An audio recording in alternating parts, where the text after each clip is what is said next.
Hindi niya pa rin kami pinapabayaan. Kumbaga, hindi lang isang araw na lagi kami may problema. Sabi nga ni Pastor, di ba?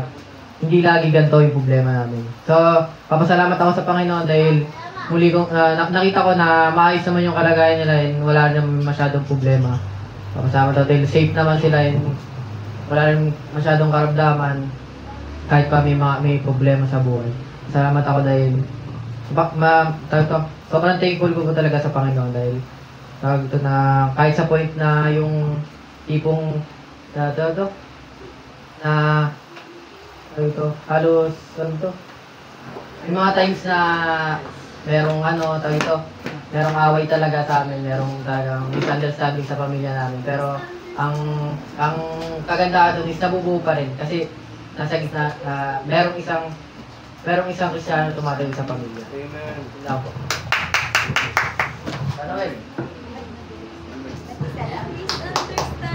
Meron ba? Oh, yun.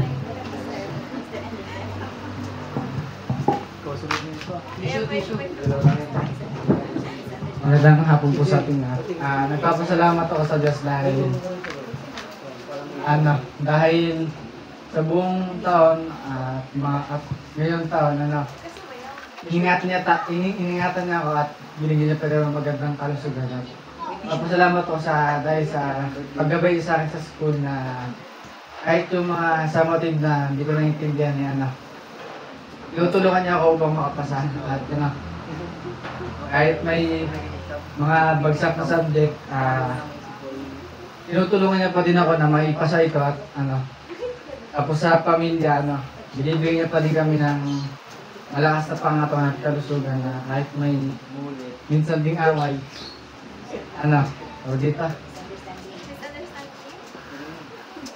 nagkakaayos pa rin tapos naiayos sa mga ibang problema na hindi naman naiintindihan. Tapos sa kubo yung kahit di na po nakapagtinda di pa din kami pinapabayaan, may nakakain pa din naman.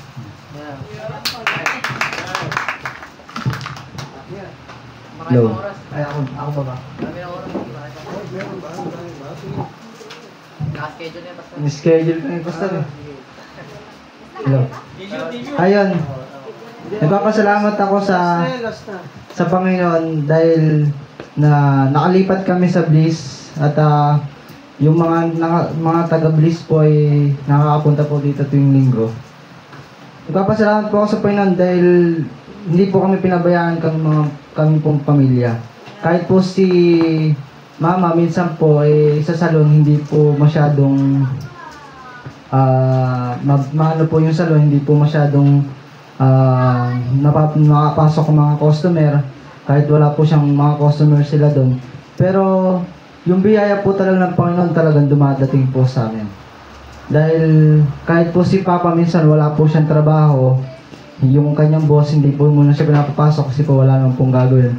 Pero yung blessing po talaga hindi po talaga napuputol, parang hindi po napuputol sa amin kasi po nagkaroon po kami, binigyan po kami ng blessing tulad po nga po kahapon po, nung nakaraan din po pa nung Friday, nagbigayan po ng si Ate na po ng pera na 3,500 po sa mga estudyante. Bilang isang estudyante po, hindi po namin kayang po yung 3,500 na yun makuha kagad. Pero yung 3,500 po yun, nakatulong po sa amin para po sa pang-tour ko po. Dahil hindi po namin alam kung ano po talaga dapat yung gagawin ni Mama o ni Papa para po yung tour ko po mabayadan. Pero yung 3,500 po yun, nakatulong po rin sa amin. Yun po ay biyaya po ng Diyos sa amin. Pati po yung kahapon, si Mama po, wala po siyang, hindi niya po alam kung ano yung gagawin niya, pera, wala po kasi siyang kapera-pera ka. Pero tumawag po yung boss niya dati po dun sa Highlands, na tinawagan po siya. Tapos dun po, po si Mama na to kasi nga po, nagkaroon po, pagdating niya po, dun po nagkaroon kami ng blessing. Kaya, nagpapasalamat po talaga ako sa Panginoon na hindi kami niya pinapabayaan. Kahit po yung aming mga pamilya sa ibang lugar, na parang bilang isa pong Kristiyano, parang naisip ko po na nababahaginan po yung mga kamag-anak namin na mayroong isang Kristiyano sa pamilya. Dahil yun po yung pinangako ng Diyos po sa atin na pag may isang tumatayong Kristiyano sa isang pamilya, kahit yung ibang mga kamag-anak hindi na ano ng biyaya, hindi sila pinagdadamutan ng Panginoon ng biyaya. Kaya yun po, nagpapasalamat po talaga ako sa Panginoon na kahit ano pong problema yung dumating sa amin, nalalagpasan pa rin po namin dahil sa Kanya. Hilangan po.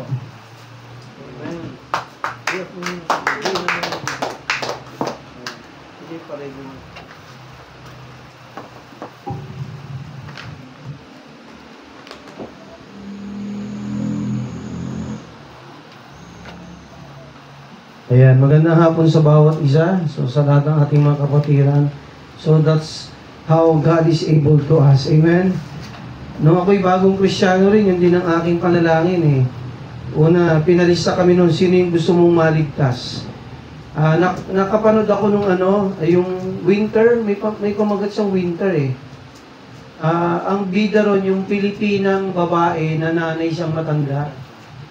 Kalimutan ko eh, yung winter, mahal.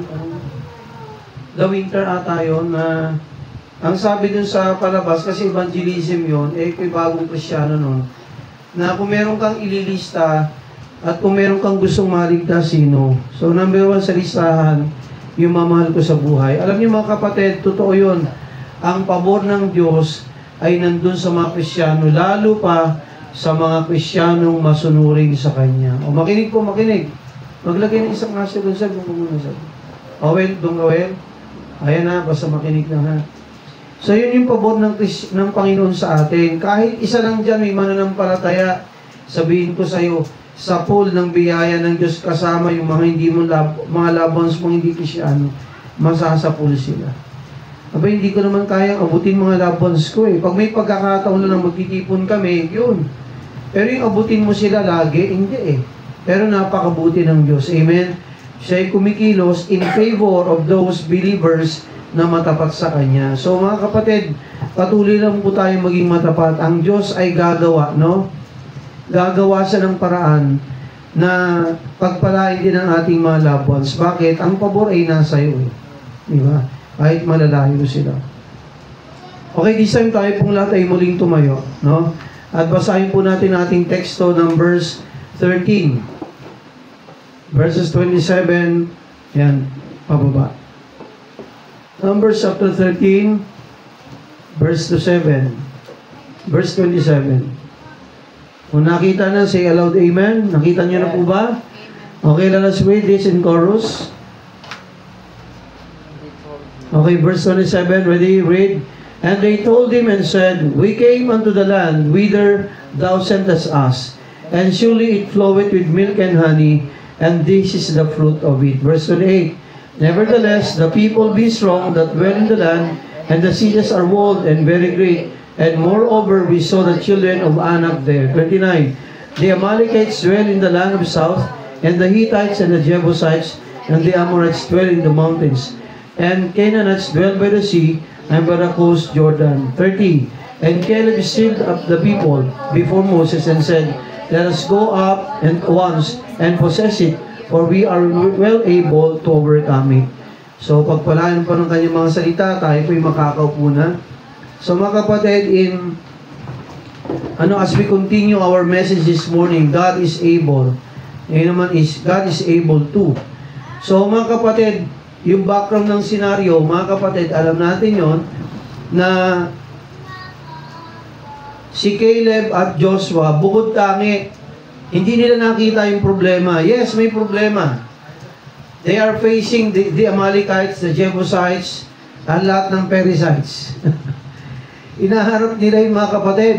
Pero hindi nakita ni Joshua at ni Caleb na yun ay hadlang. Bakit, Pastor? Meron silang Diyos. Amen? A God that is able, gaya ng sinabi rin sa verse 30 ng ating teksto. Sabi rin mga kapatid, no? Yung kanilang mga cities, yung kanilang great city. Isipin mo isang bansa parang Jericho, naka-walled. Walled yung Jericho, yung kanyang paikot, no? Parang Great Wall of China.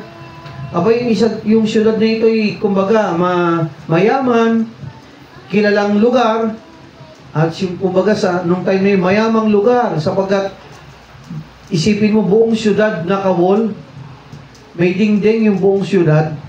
Abay, bakit ba nilalagyan ng wall yung syudad na yun? Unang-una, protection sa mga kalabang mananakop. Ay handang-handa sila. Kasi yung first line of defense ng bansa, lalo pa nung time na yun, una, dingding. Pangalawa, mga sundalong meron sila. So mga kapatid, nakita yun ni Caleb, nakita rin yun ng walong spy, nakita rin po yun ni Joshua. Pero ang kagandahan dito, si Joshua at Caleb, hindi nila nakita na yun ay problema. Sinabi nila, pero nakita nila na mas malaki ang Diyos nila kesa sa kinakaharap nila. Amen? Ganon din po tayo bilang mga Kristiyano, tandaan natin to. No matter what we go through as believers, no matter how worse is the situation, God is with us and God is able to deliver us. Amen? So mga kapatid, yun po ang nakita ng dalawang ito. Na ang Diyos, mga kapatid, ay able. Malalampasan nila anuman ang kanilang kinaharap. So yun po, no? So we should know who is our God. God is above all. Okay, number 2. God is aware of all. Isaiah 40, basahin natin yung 27, verse 28. Isaiah chapter 40, verses 27 to 28. O atin pong itong basahin. Isaiah chapter 40, verses 27 to 28. God is aware of what we are going through. Alam ng Diyos, mga kapatid, kung ano ang ating mga hinaharap. So bakit tayo bakit tayo malulungkot? Di ba? Bakit tayo magkakaroon ng agam-agam? Bakit tayo kakabahan? Knowing that He is aware, our God is aware of what we are going through. Verse 27, Why sayest thou, O Jacob, and speakest, O Israel, my way is hid from the Lord, and my judgment is passed over from God. Sabi kang Tagalog, bakit sinasabi mo, O Jacob, at sinasalita mo, O Israel, ang daan ko ay lingid sa Panginoon, at nilalagpasan ng aking Diyos ang aking kahatulan ko. So tandaan natin ito, mga kapatid, na ang Diyos ay aware sa nangyayari sa ating buhay. Amen? Si Jacob bilang tao, sinabi niya rito, Panginoon, nakikita mo ba ang aming sitwasyon? Sabi ng Diyos, oo. 28, Hast thou not known? Hast thou not heard? Ito yan, hindi mo ba nababatid? Sabi ng Diyos kay Jacob, hindi mo ba naririnig? That the everlasting God, the Lord, the Creator of the ends of the earth, fainted not, neither is weary. There is no searching of His understanding. So mga kapatid, sabi rin, hindi mo ba nalaman, Jacob, pinaalala sa kanya ng Diyos? Hindi mo ba narinig na ang ating walang hanggang Diyos? O, mamaya na yun. Makinig lang. Isipin mo, meron tayong everlasting God, the Lord, the Creator of the ends of the earth. Siyang lumikha ng lahat ng meron sa buong universe. He fainted not. Hindi siya napapagod. Amen? Hindi siya nanlulumo. Neither is weary. There is no searching of His understanding in Tagalog. Hindi mo baga nalalaman, Jacob? Hindi mo baga naririnig?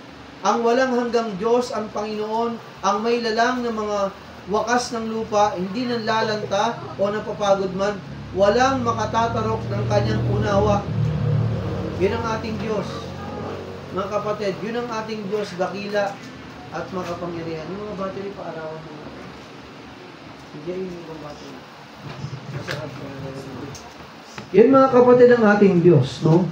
Hindi siya nananawa, hindi siya napapagod. Hindi siya mga kapatid, talagang wala siyang kapaguran. Kaya, God is aware of all. Amen? God, He is aware. Yung nangyari sa ating buhay, sa bahay nyo, ikaw bilang Kristiyano, personal na buhay natin, tayo bilang simbahan, let us always remember this, that God is aware. Hindi siya natutulog. Di ba yung kanta ni Gary Valenciano, Natutulog ba ang Diyos? Natutulog ba? Hindi eh. Hindi siya natutulog. Sabi nga rin ng awit, no? He never sleep, He never slumbers, He never tired of hearing our prayer. When we are weak, then He becomes stronger. So rest in His hand and trust all your cares upon Him. So, mga kapatid, our God never sleeps. Amen? He never slumbers.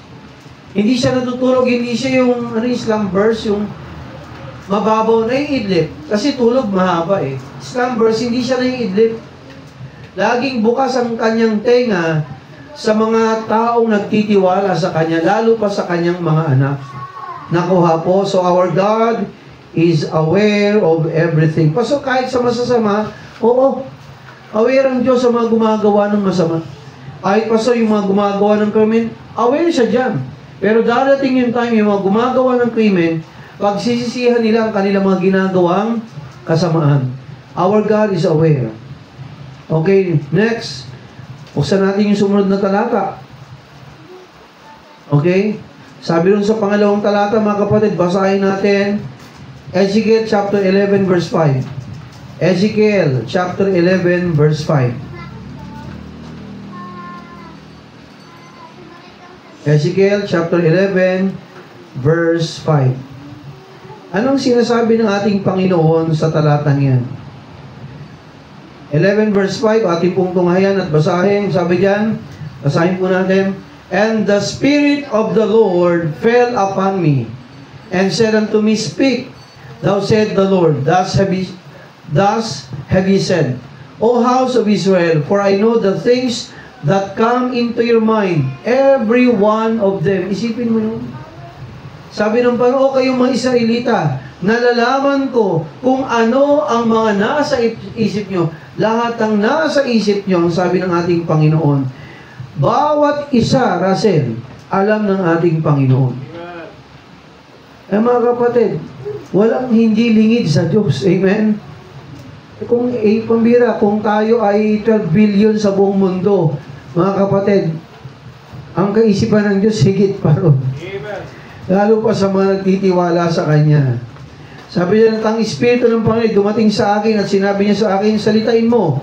Ganito ang sabi ng Panginoon, ganito ang inyong sinabi, O sangbahayan ni Israel, sapagat nalalaman ko ang mga bagay na pumapasok sa inyong pag-iisip. Lahat ay nalalaman ng Diyos. So mga kapatid, praise the Lord for that, no? We have a God that is aware of all. Ano man yung ating tinatahak, ano man yung ating pinagdaraanan bilang kanyang mga anak na nagtitiwala sa Kanya, let us always remember that God is aware of all. Okay, next verse. Ating pong basahin ng sumunod na talata. Buksan po natin mga kapatid ang ating mga Biblia. Ayan po, no?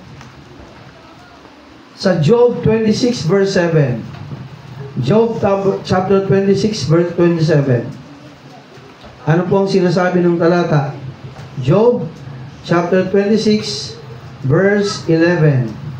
Okay, atin pong basahin ito.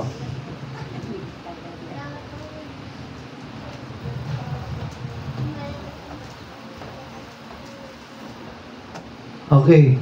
Sabi sa verse 7 mga kapatid, no, referring to our God, He stretched out the north over the empty place, and hangeth the earth upon nothing.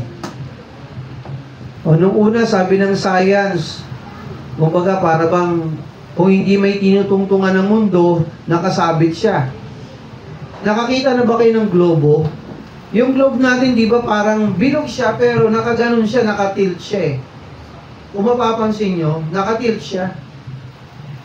Although, alam niyo ba, sabi ng science, mag-tilt lang, mga kapatid, ang Earth ng 1 degree.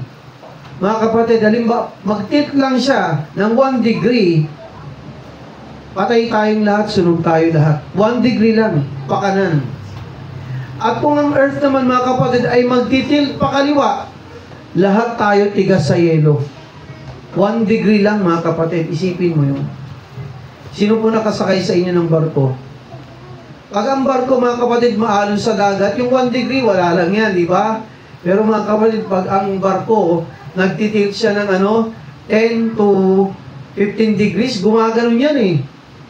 Subukan yung sumakay ng barko. Naranasan ko yan. Nag-ano kami, shipboard kami noon dahil ako'y sa makina, sa marine engineering. Abay, break time namin. Kainan na. Yung sa barko pala, ibang kainan ng mga Kristyano daw at Muslim. Magkaiba nga talaga, magkaibang separate talaga sila. Abay, mga kapatid, walang nakalusot eh. Dahil yung barko ay nagtitilt ng 15 degrees, 10 to 15 degrees, kakakain lang namin. O habang kumakain, tatakbo ka rin sa gilid ng barko. Lahat walang nakalusot sa amin. Sorry sa kumakain. Mga kapatid, 10-15 degrees lang yun. Imagine mo to, sabi ng science pa, proven ng science. Pag nag-tilt ang earth, mga kapatid, ng 1 degree pa kanan, sunog tayo lahat. At pag nag-tilt siya, mga kapatid, ng 1 degree pa kaliwa, lahat tayo yelo. Maninigas tayo sa sobrang lamig. Abay, praise the Lord, hindi nag-tilt yung earth, di ba? Nakaganon lang siya, umiikot siya sa kanyang sarili, habang siya ay umiikot sa araw. Ang galing ng Panginoon, di ba? Hindi siya nakahangir. Wala siyang tinutungtungan, mga kapatid. That's how God amazes us. Amen? Sa kanyang mga creation. So sabi diyan, He stretched out the north over the empty place and hangeth the earth upon nothing. Wow. Isipin mo, we cannot fathom the wisdom of the Lord. Amen? His design, mga kapatid, His deliverance to us, amazing. Amen? All of them are amazing. Okay, next. Next verse, ating basahin. Okay. So sabi diyan, mga kapatid, sa verse 12, no? Basahin natin yung Job 26, yung kanyang pababa. Okay, verse 8, basahin natin to. Sundan natin. He bindeth up the waters in his thick clouds, and the cloud is not rent under them. He bindeth up the waters in his thick clouds, and the clouds is not rent under them. Sipin yung mga kapatid, no, yung water vapor, di ba? Nung science to, mga kapatid, nag-evaporate siya, magiging ulap sa taas. Ano mangyari? Ibabagsak yan sa pamagitan, ang tawag doon? Evaporation, condensation, tapos yung isa? Precipitation, tama ba? Evaporation, mula sa liquid, di ba? Siya ay aangat. Parang magiging usok pero in a form of water, di ba? Pag sinabing condensation, mula ulap, magiging tubig siyang buo-buo, tama ba? Precipitation po para piniprepare po. Okay. Doon sa clouds. And then magko-condensate siya. Imagine mo yung mga kapatid, grabe ang Panginoon, di ba? Hindi siya nagkukulang sa kanyang mga nilikha. Hindi po siya nagkukulang, mga kapatid. That's how God amazes us. Okay. Verse 10, He hath compassed the waters with bounds until the day and night come to an end. Kahit pa, mga kapatid, yung waters, di ba ang tide ng dagat at ang pagtaas at pagbaba ng dagat nakabase sa buwan? Hindi niyo ba alam yun? Kasi ang buwan, yung gravity nito, hinihigop niya yung tubig. Imagine mo kung walang buwan. Abay, mga kapatid, patay tayong lahat, lunod tayo lahat. Kaya lahat ng ito, mga kapatid, lahat po ng nilikha ng Diyos, lahat, mga kapatid, na organize, naka-organize, nakadetalye.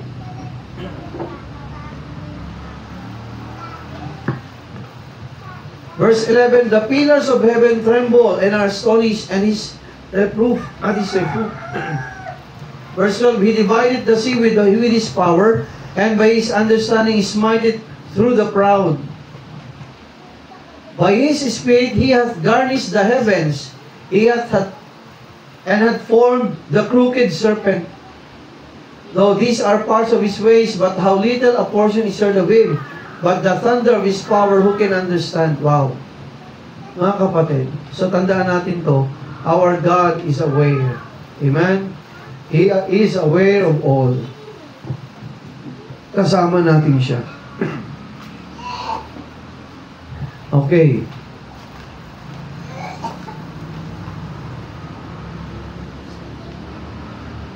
So God knows the details of our lives, His creations. Alam niya yan lahat. Sabi nga rin ng Bible, di ba?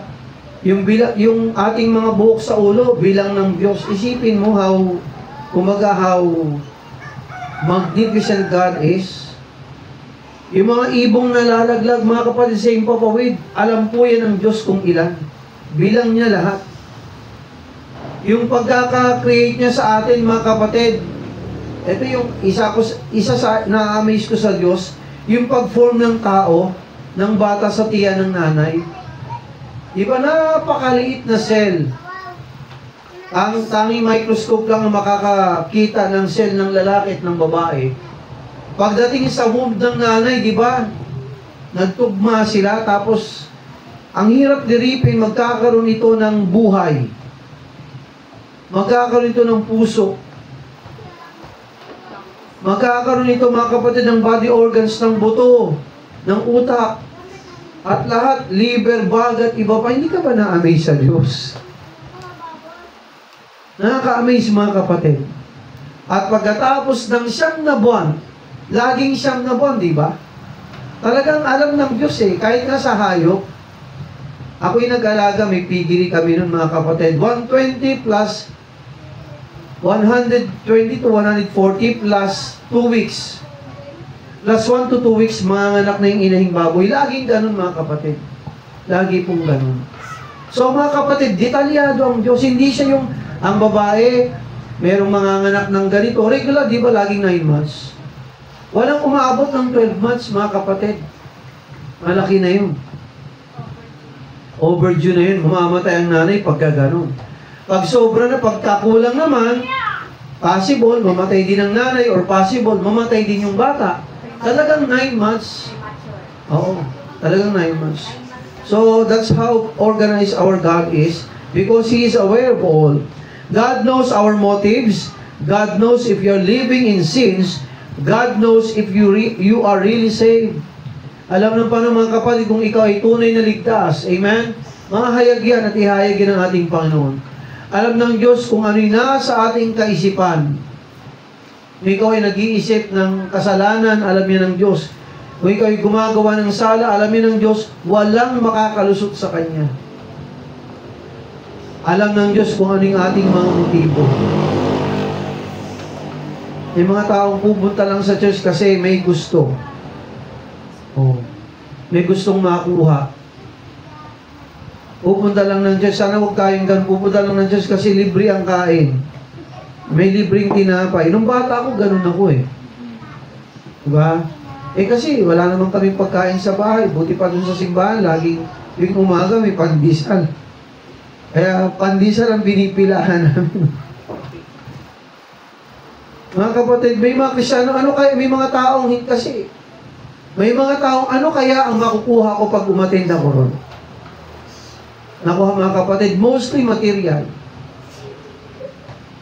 Alam ng Diyos kung ano yung ating mga motibo. God knows if you are giving, ito pa, God knows if you are giving His tithes and our offerings. Alam mo yung Panginoon, hindi tayo makakalusot sa Kanya. Makalusot ka sa tao, sa kapatid, makakalusot ka. Makakalusot ka sa pastor kasi hindi naman kami Diyos na all-knowing, alam lahat, hindi. Pero sa Diyos, wala kang lusot. Amen? God is aware of all. So, wala kang takas sa Diyos. Ganyan siya kamakapangyarihan. So, sa madaling salita, mga kapatid, in details, God knows everything about us. Wala tayong may tatago, wala tayong may ililihim sa Kanya. Okay. No, kahit yung sitwasyon natin bilang simbahan, ang ingay. Well, hindi mo ba narinig yun? Ano yung ginagawa mo? Tabi mo na yun. Ha? Ano? Okay. Makinig para mas matutunan. Makinig. So, mga kapatid, alam ng Diyos ang ating mga lakad, iniisip at ginagawa. Okay, pangatlo, no? Yan. God who is able to do all. Alam ng Diyos, mga kapatid, at kaya niya gawin ang nais niya. So, God is able to do all. O, huling talata to, no? Bago tayo magtapos. Maikli lang po ito.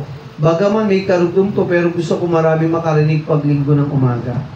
Isaiah 40, dito tayo magtatapos. Isaiah 40, 29 to 31. God who is able to do all. Isaiah 40, verse 29 to 31. Isaiah 40, verse 29 to 41.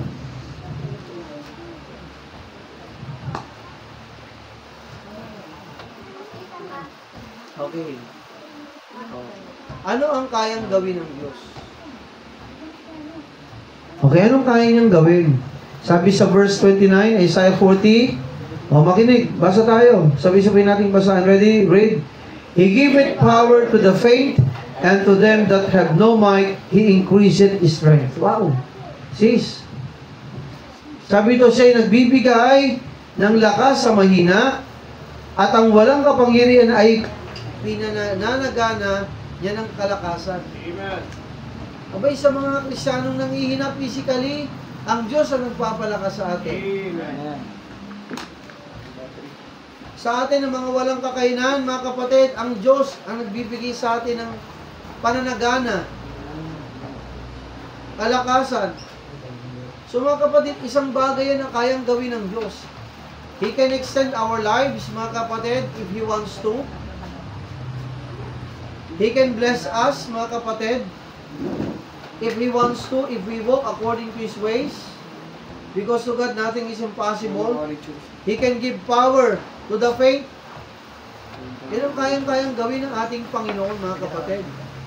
Verse 30, sabi dyan, even the youth shall faint and be weary, and the young men shall utterly fall. Kahit pa mga kabataan, maaaring malakas kayo ngayon, pero sabi rito, ang kalakasan nyo ay maglalaho, at kayo ay mapapagod at manlulupaypay. At sabi rito, no, and the young men shall utterly fall. Kaya mga kapatid, mahirap umasa at magtiwala. Mamaya mo na ilagay. Ready lang po. Mamaya mo na ilagay. Pag nag-araw-araw. Idala po kong bata. Mahirap mga kapatid na tayo po'y magtiwala sa ating mga lakas. Huwag mo sabing bata ka pa, malakas ako. Diba, marami ko magagawa. Totoo yun, bata ka na, malakas ka. Pero sabi ng Bible, even the youths shall faint and be weary. Huwag kang magtiwala sa lakas mo. Amen?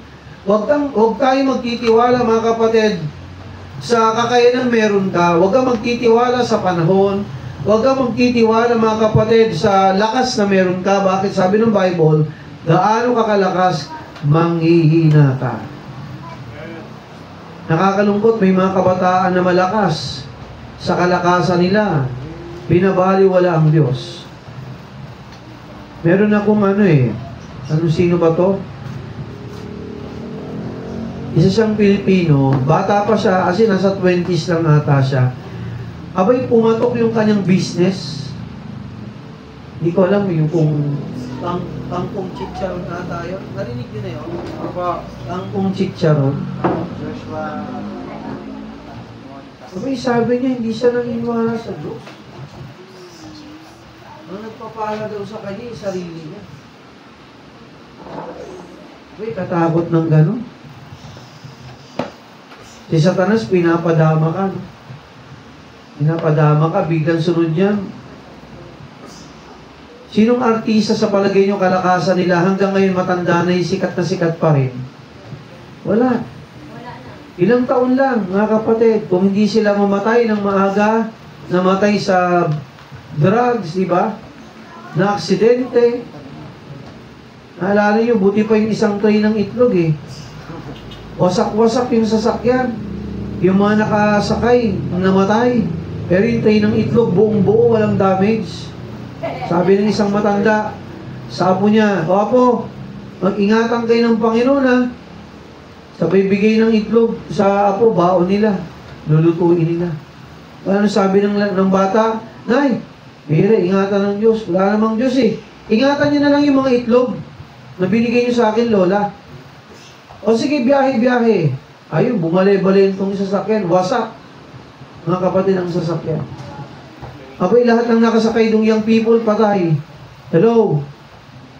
Nung chinek up na ng mga pulis, mga kapatid, yung buong sasakyan, mga sila. Sapagkat bumali-bali itong sasakyan, talagang asin, wasak, hindi na maayos. Pagbukas nila ng hood, mga kapatid, sa likod, yung tray, yung mga itlog sa tray na kung saan nakalagay, walang basag kahit isa, buo lahat. Ano sabi ng bata? Hindi naman kami niniwala sa Diyos eh. Ingatan niya na lang ang mga itlog. O, totoo ang Diyos, di ba? Abay mga kapatid, abay tayo mga malalakas pa, lalo na kayo mga kabataan. Huwag mo sabihing malakas ka, tsaka kasasampala tayo sa Diyos. Abay ngayon pala, magtiwala ka na sa Diyos. Amen? Even the youth shall faint and be weary, and the young men shall utterly fall. Oh, verse 31, dito tayo. Anong sabi sa verse 31? But they that wait upon the Lord shall renew their strength. They shall mount up with wings as eagles. They shall run and not be weary. They shall walk and not faint. Sabi ng Bible mga kapatid, silang mga nag-aantay, silang mga nagtitiwala sa Diyos, bibigyan sila ng bagong lakas ng Panginoon. They shall mount up with wings as eagles. They shall run and not be weary. And they shall walk and not faint. Alam niyo ba ang agila? Ang agila po, ito po yung nalaman ko lang, pero totoo pala to. Ang agila pala, kapag sila ay tumungtong ng age 40, matanda na yun, di ba? 40 ang agila. Para bumalik ang kanilang pagiging bata, una nilang gagawin, mga kapatid, tutukain nila yung kanilang mga kuko sa paa. Hanggang matanggal isa-isa. Tutukain nila yan hanggang matanggal isa-isa. Bakit, Pastor? Tutubuan uli ng bago eh, tama? At yung kanilang mga tuka, ipupukpuk nila ng ipupukpuk sa bato. Hanggang mabasag ito. Bakit? Tutubo uli yun eh. Ano ba, Pastor? Yung mga agila pala, sa katanda nila pag sila 40 years old na mga kapatid, para sila yung manatiling bata, malakas, aakyat pala sila sa pinakamataas na bundok at doon sila magpapatihulog sabay bagsak sa tubig. Para ano, Pastor? Para matanggal ang kanilang mga balahibo.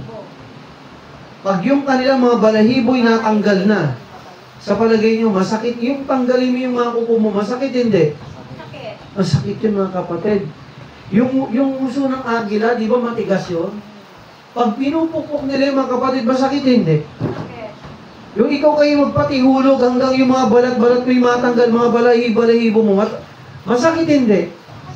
Pero mga kapatid, pagkatapos silang malampasan yon, lalakas uli sila. Ganun pa lang mga agila. At alam niyo ang mga agila, makinig, meron lang silang iisang partner.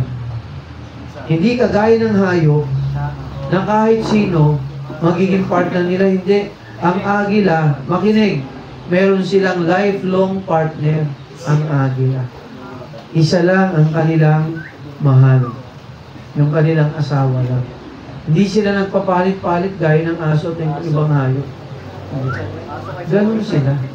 Kaya sinabi dito ng Panginoon, but they that wait, isipin mo yun, mag-aantay sila hanggang tubuan sila ng bagong mga kuko, hanggang tumubo ulit mga kapatid yung kanilang mga tuka, hanggang ito'y tumibay, at mag-aantay sila mga kapatid, na muling magkaroon sila at tubuan sila ng mga balahibo.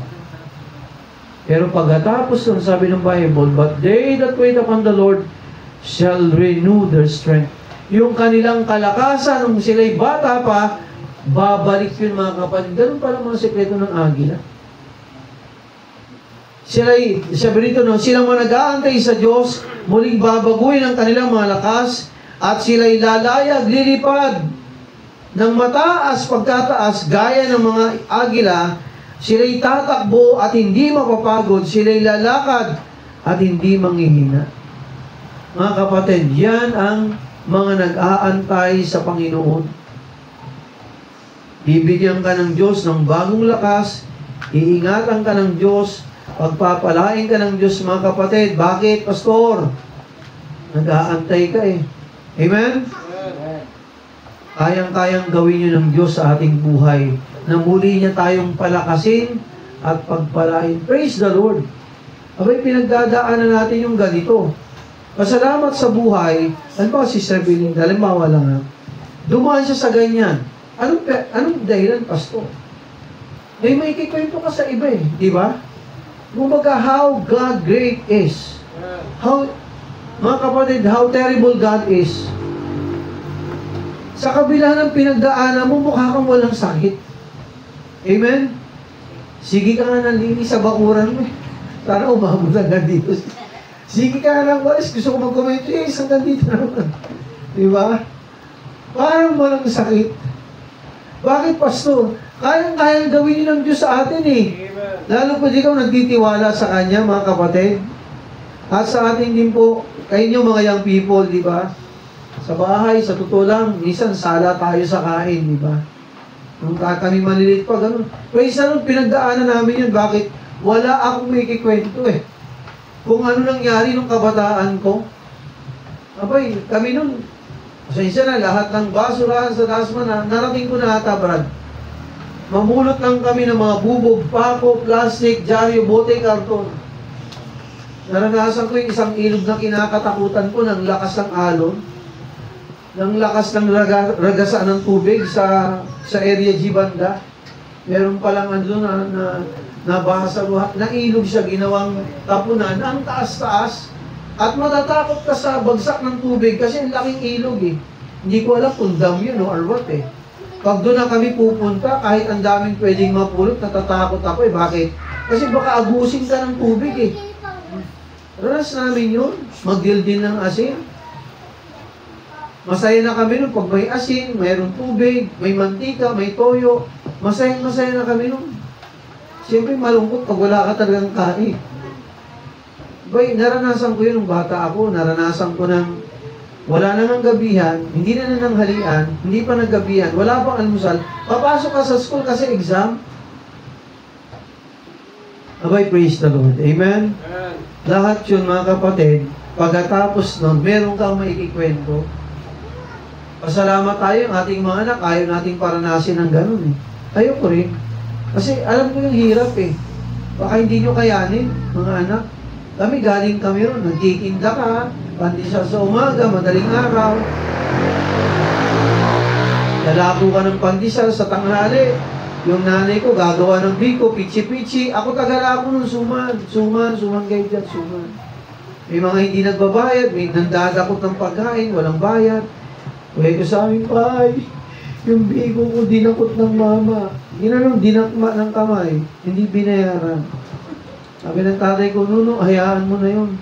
Pero consistent ako nun, punta ko palengke, aalukin ko yung mga tindera doon. Kuya, merienda kayo dyan. Ganun ako nun, hindi ko nahihiya. Basta mabuti. Yung ating simbahan, ganun din. Kung bakit tayo dumaraan sa ganito, mga kapatid, meron tayong maikikwento. Pag pinagpala na tayo ng Diyos. Amen? Abay, ang Lighthouse Dasma, biyaya ng Diyos. Nakita ko rin yung ano ng Dasma, kumbaga, yung kadakilaan ng Diyos sa Lighthouse Dasma sa ating Mother Church. Meron akong kakilala, 40 times Brad. 40 times silang palipat-lipat hanggang magkaroon sila sa religion ba? 40 times? Ano naman katagal mo? Grabe. Pero mga kapatid, yung simbahan nila kaya akala mo malapalasyo. Akala mo nasa langit ka na, kalaki. Pero Lord, kung naman sana 40 times. Pero kung yun ang kalooban ng Diyos, wala tayong magagawa eh. Diba? Pero dalangin ko naman, Lord, 40 times. Gracious ka naman, Panginoon. So sa atin mga kapatid, no, God is able. Amen? Alam niya kung saan tayo lilipat. Alam niya ang petsa. Alam niya ang detalye. At hindi siya magpapabaya sa atin. Amen? Ang sa atin lang mga kapatid, patuloy na magtiwala sa Diyos, sumunod sa Kanyang mga kalooban, maging matapat lang tayo. Diba? Kayo mga young people, maging matapat. Someday, ma-realize yun, sinasabi ko, tama nga si Pastor. Pasalamat, hindi ko lumayo sa Diyos. Kasi may kukumparan yung sarili niya eh. Kayo naman nanatili sa Panginoon at yung mga young people na umalis, sising-alila sila. Ikaw, ano masasabi mo pag dumating yung araw na yun? Praise the Lord. Makulit man si Pastor, kakapaalala sa amin, kakapagalit sa akin, pero praise the Lord, meron akong pastor na nagmamalasakit sa amin. Salamat. Salamat. Salamat, naging stricto si Pastor. Kasi hindi ko natuto kung di siya naging stricto eh. Hello? Siguro kung hindi naging stricto si Pastor, pinabayaan niya ako. Siguro ewan ko kung nasan ako. Salamat si Pastor, lagi nagpapaalala sa katigasan ng ulo ko para maayos ang buhay ko. O tingnan mo yung nagpapatuloy sa Panginoon. Sinanagaan tayo, ano sabi sa Isaiah? But they that wait upon the Lord shall renew their strength. O gusto mong lumakas ka? Baguhin ang lakas mo ng Panginoon. Dati kang humina na at babaguhin ka ng Panginoon, bibigyan ka ng bagong lakas. Aalagwa ka mga kapatid ng mataas. Tatakbo ka. Hindi ka mapapagod, hindi ka manghihina. Ayaw mo nun? Mag-antay ka lang sa Panginoon. Amen? Huwag magmamadali. Huwag padalos-dalos, lalo pa sa major decision sa buhay. Actually, kahit sa minor, bago mo gawin, tama ba to? Makapagsabi nga kay Pastor kung tama to. Pangalawa, pinanalangin mo ba yan sa Panginoon? Iniyak mo ba yan sa Panginoon? Kasi mahirap na magkamali. Lalo na sa pakikipagrelasyon. Alam ko, dadaanin yung crush. Dadaanin yan. Normal, tao tayo, di ba? Pero mag-ingat, huwag basta-basta papasok sa relasyon. Ireserba mo ang sarili mo sa isang babae o lalaking ibibigay sa iyo ng Panginoon. Amen? Habang nag-aantay sa kalooban ng Diyos, mag-aral ng mabuti. Amen? Una sa lahat, unahin ng Diyos, paglingkuran ng Diyos, mga kapatid. I tell you, kapag dumating na ang tamang panahon ng young people, mapupuri, masasabi mong praise the Lord. At ang kagandahan dito, ang katapatan mo bilang kabataan, pag naging adult ka na, mamanahin yun ng anak mo. O di ba si Abraham nung naging matapat sa Diyos, sino nagmana ng blessing? Si Isaac. Yung katapatan ng lolo, katapatan ng tatay, sino nagmana? Si Jacob. Blessing ng Diyos. Kay Jacob, nagkaroon siya ng 12 anak, mga kapatid, di ba? 12 tribo ng Israel.